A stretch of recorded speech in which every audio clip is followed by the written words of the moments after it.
Nobody slept alone at the Palace of Versailles.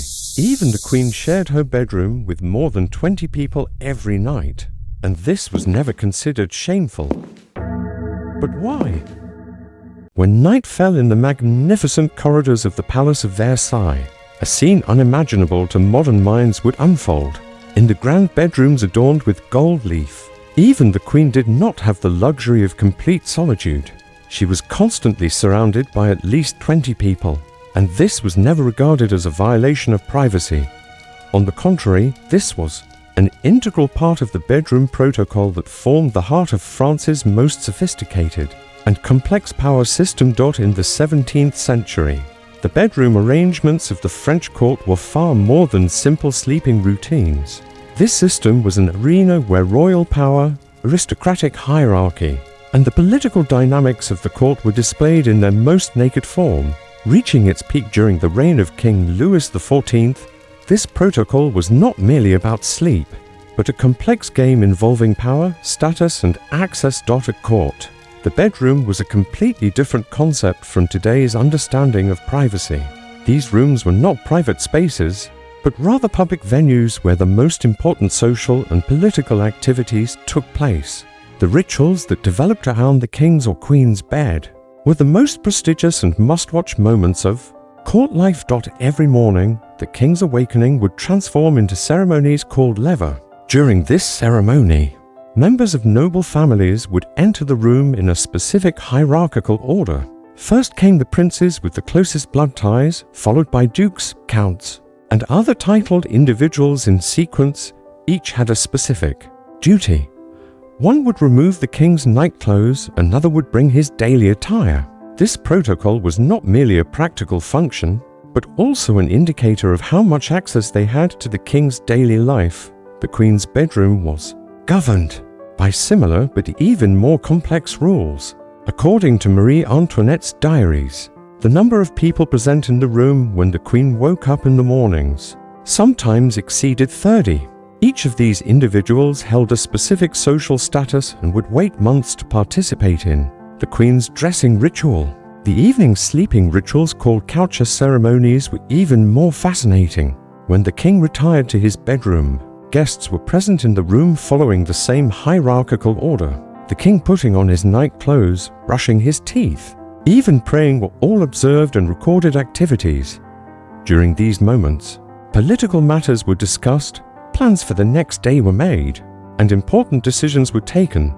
The logic behind this system was both practical and psychological. First, the king's security was paramount. Constant human presence would make potential assassination attempts difficult. However, more importantly, this protocol was a sophisticated method used to control the aristocracy, the right to be at court, permission to participate in the king's daily routines, being present during dressing and undressing ceremonies. All of these were carefully distributed privileges. Noble families would compete for these privileges. A countess's daughter's right to be present at the queen's morning ceremonies was a critical factor that enhanced the family's social status. Therefore, bedroom protocols served as a tool that distracted the aristocracy and kept them at court. Instead of accumulating power in their own lands, noble families would prefer to spend time at Versailles to be closer to the king. The physical arrangement of the bedrooms was also designed to support these social dynamics. The king's bed was placed at the center of the room, with chairs arranged in graduated rings around it.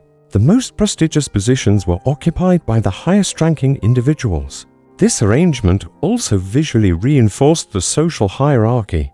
The activities that continued throughout the night in the bedrooms were also remarkable. Servants who remained constantly awake beside the king would wait to meet the king's every need. Everything from bringing water to his nighttime toilet visits was planned and organized. Similar attendant ladies were present beside the queen. However, one of the strangest aspects of this system was the completely different definition of privacy. Even the most personal moments taking place in the bedrooms had become part of court protocol. The presence of dozens of people in the room during the Queen's childbirth, though difficult to understand in modern times, was a completely normal practice for that period. According to Marie Antoinette's memoirs, The conversations that continued in the bedrooms at night sometimes lasted until morning. While the Queen lay in her bed, the court members around her would discuss politics, art, fashion, and gossip. The decisions made during these conversations could be of importance to affect France's future. Another interesting aspect of bedroom protocols was their effect on the visitor system. Diplomats and important guests from foreign countries would be honored by participating in the king's bedroom ceremonies. This meant that international diplomacy was shaped in bedrooms. King Louis XIV's daily routine was completely shaped according to these protocols. He would wake up at 7 in the morning, the lever ceremony would begin around 9, and the coucher ceremony would take place around 11 at night. These hours were known by the entire court and daily plans were made accordingly. The king's sleep schedule was actually the official timekeeper for all of France. However, this system also had significant disadvantages. Constant human presence did not allow for real rest. Kings and queens could not get quality sleep. Marie Antoinette's frequent complaints of headaches were most likely related to insufficient sleep. The furniture used in the bedrooms was also designed to support these protocols. Royal beds were enormous in size and surrounded by ornate curtains. These curtains were partially meant to provide privacy, but they were mostly kept open. The chairs around the bed would be of different heights and designs for people of different ranks. Night lighting was also carefully planned. Candles that burned constantly in the bedrooms were used for both security and ceremonial purposes. The placement of these candles was arranged to reflect the hierarchy in the room. Dining in court bedrooms was also an interesting dimension. Small banquets could be organized late at night, and wine and aperitifs could be served bedside. This was another indication that social interaction continued in the bedrooms. Heating the bedrooms during winter months was a critical issue. Large fireplaces burned constantly, but ventilation was also an important problem due to the number of people in the room.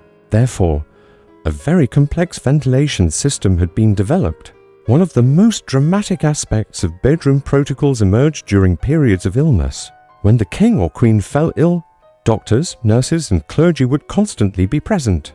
In the bedrooms, even the final moments on the deathbed were experienced publicly. This system reached its peak in the pre-French Revolution period, but also contributed to the collapse of the monarchy. The contrast between the harsh conditions experienced by the people and these excessively luxurious protocols of the court fueled revolutionary sentiments.